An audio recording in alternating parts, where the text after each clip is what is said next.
Inaantok na ako.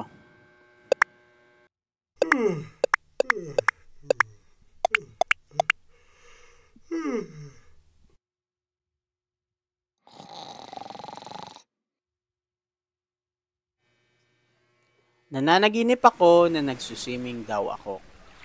Ang saya-saya lang. Yun nga lang, bigla ako naalimpungatan ng dahil sa ingay ng cellphone ko. Pero hindi ko pinansin kasi inaantok talaga ako. At natulog na lang ulit ako. Pagising ko ng umaga, nakatanggap pala ako ng maraming chat messages galing sa mga kaibigan ko. At ang sabi, Brad, sama ka, may swimming tayo din sa April. Kuys, may swimming tayo, sama ka. Brother, free ka ng April, arat, swimming tayo. At ang sabi ko naman, Sheesh! Saan yan? Dito. Throw your hands up if you with it, drop it.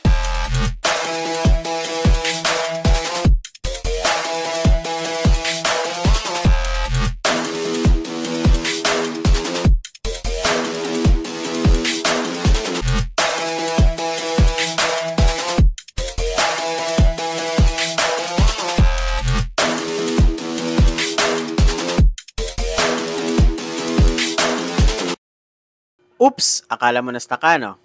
Practice lang yon. What's up, mga lokalista? At magandang araw. Ako nga pala si Gimo. Tara, samahan niyo ako sa panibagong segment ko. Let's go! Hindi na ako nagdalawang isip. Siyempre, hindi tayo maayaw. At summer ngayon. Yung huling umaalab ako, present ako lagi sa video. Yun na nga, ganado na ang lahat at inaantay na lang ang araw. Natapos din ang pag-aantay at excited na ako. Excited na rin yung mga batang kasama ko. Feeling ko bata rin ako. Yung pakiramdam na hindi pa nangyayari pero andun yung galak. Ang saya, nakakatuwa. Nakakatawang isipin na pwede pala yun. Pwedeng bumalik sa pagkabata kahit sa sandaling panahon. Feeling ko ako talaga ang bata. Sa puso? Pwede.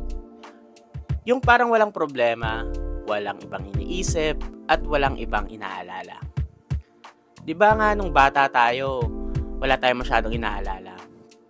Walang pangamba, at walang iniisip na bukas. Hawak natin ang ating oras. Pero ngayon, tayo na ang pinaglalaroan ng oras. Speaking of darating, nakarating na nga pala kami. Sa Subic, Zambales nga pala kami pumunta. Malapit lang to sa Maynila. Like 2 to 3 hours. Ang pangalan ng resort is Samba Blue Water Resort. Last time na nakapunta akong dagat like 3 years ago. At ngayon na lang ulit. Kakarating lang namin at nag-prepare muna kami. Nag-register, nag-check-in, at nagpahinga lang kami saglit kasi sasabak na kami mamaya sa mga activities. Maraming pwedeng gawin dito. Pwedeng mag-diving, mga outdoor sports, banana boating, mag-jet ski, at mag-island hopping. Marami silang mga cottages. May pang day trip, overnight, from barkada to family, exclusive rooms, and solo premium rooms. Sa wakas, magsiswimming na kami. Yung lagayan ng excitement ko, parang unting-unti na napupuno. Tama, ang mga bagay na nararamdaman natin before and after mangyari ang isang event ay may kalakip lagi. At dapat, lagyan ng takip. Ang emosyon natin ay parang basong walang laman. Nasa sa iyo kung anong ilalagay mo dito. Para mapunan ang iyong kung ano man ang inaasahan mo. Minsan, may mga taong lalagyan nila yung baso mo na hindi mo gusto. Maraming bagay ang hindi mo inaasahan. Minsan, natatapon ang laman at minsan, nababasag tuwing nalalaglag. Ganyan din tayo. Mahina, marupok, at madaling gamitin. Minsan napupuno ng saya at minsan may disappointments. Pero minsan, pwede mong i-offer kahit kanino. Oo, kahit kanino. Sa kaibigan mo, kapamilya mo at sa ibang tao. Nasa sa iyo kung paano mo bibigyan ng halaga ang iaalok mo sa mga taong posible kang kaya kang saktan, abusuhin at kawawain. Pero ikaw ang may hawak ng baso. Ikaw ang nagmamay-ari kung sino ang pagbibigyan mo, pag-aabutan mo at kung sino ang tatanggap sa'yo.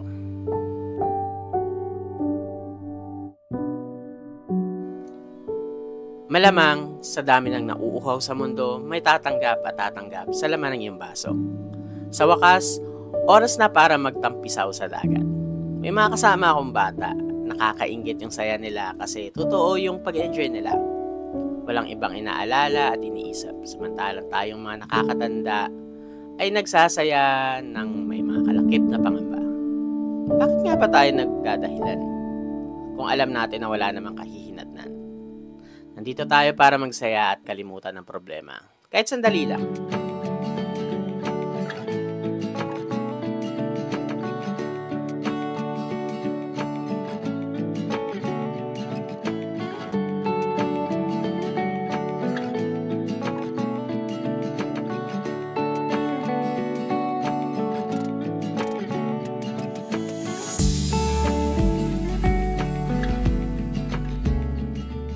Natapos din ang araw at pauwi na kami.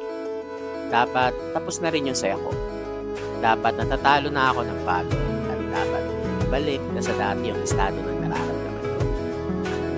Pero bakit tuloy pa rin ang saya sa loob ko?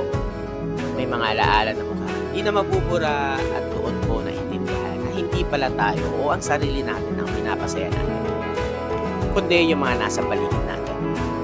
Marahil iniisip natin na ang ating sarili ang nagbibigay ng satisfaction sa atin. Pero instrumento tayo para pasayahin ang iba. At paano kapasahin? At nagtataka tayo kung bakit ganun. Pero dahil sa quotes na to, at dito ko na rin tatapusin ang video. Na ang sabi,